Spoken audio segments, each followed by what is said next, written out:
ಜೀವನದಲ್ಲಿ ನಾವು ವಾಸ್ತವವಾಗಿ ಹೇಗಿದ್ದೇವೋ ಎಲ್ಲ ಸಂದರ್ಭದಲ್ಲೂ ಅದೇ ರೀತಿ ಇರಬೇಕು. ಬೇರೆಯವರನ್ನು ಮೆಚ್ಚಿಸಲು ನಟನೆ ಮಾಡಬಾರದು. ನಟನೆ ಅಭ್ಯಾಸವಾದರೆ ಜೀವನ ಪೂರ್ತಿ ನಟಿಸುತ್ತಲೇ ಇರಬೇಕಾಗುತ್ತದೆ. ಆಗ ಸಮಾಜ ನಮ್ಮನ್ನು ನಾಟಕಕಾರ, ಸಮಯ ಸಾಧಕ ಎಂದು ದೂರತೊಡಗುತ್ತದೆ.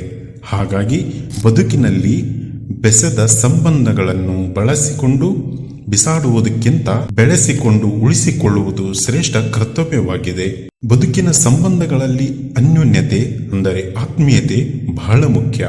ಸಂಬಂಧಗಳಲ್ಲಿ ಸಾಧನೆಗಳಿರಲಿ, ಸಮಯ ಸಾಧಕತನ ಇರಬಾರದು. ಜೀವನದಲ್ಲಿ ನಾವು ಎಷ್ಟೇ ದೊಡ್ಡ ಸ್ಥಾನಮಾನದಲ್ಲಿದ್ದರೂ ನಮ್ಮ ಕಷ್ಟ ಕಾಲದಲ್ಲಿ ಅರ್ಥ ಮಾಡಿಕೊಂಡು ಜೊತೆಗಿದ್ದವರ ಸಂಬಂಧಕ್ಕೆ ನ್ಯೂನ್ಯತೆ ಬಾರದಂತೆ ಕಾಪಾಡಿಕೊಳ್ಳಬೇಕು. ಮನುಷ್ಯ ಜೀವನದ ಕೊನೆಯ ತಾಣ ಸ್ಮಶಾನ ಎಂಬ ಅರಿವೇ ಇಲ್ಲದಾಗ ಈ ಸ್ಮಶಾನದಲ್ಲಿ ನಡೆಯುವ ಅತ್ಯಂತ ಸಂಸ್ಕಾರಗಳಿಗಿಂತ ಬದುಕಿದ್ದಾಗಲೇ ಮನಸ್ಸಲ್ಲಾಗುವ ಅತ್ಯ ಸಂಸ್ಕಾರಗಳು ಹೆಚ್ಚು.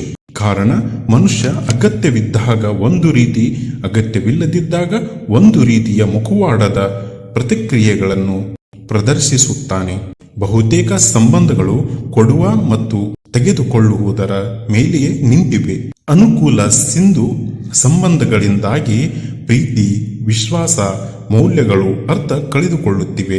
ಹಾಗಾಗಿ ನಮ್ಮೆಲ್ಲ ಕಷ್ಟ ಸುಖಗಳಲ್ಲಿ ನಮ್ಮವರೆನಿಸಿಕೊಂಡವರು ಜೊತೆಯಲ್ಲಿದ್ದು ಧೈರ್ಯ, ಶಕ್ತಿ ತುಂಬಲು ಪರಸ್ಪರ ನಾವು ಸರ್ವತಾ ಅನ್ಯೋನ್ಯತೆಯಿಂದಿರಬೇಕು.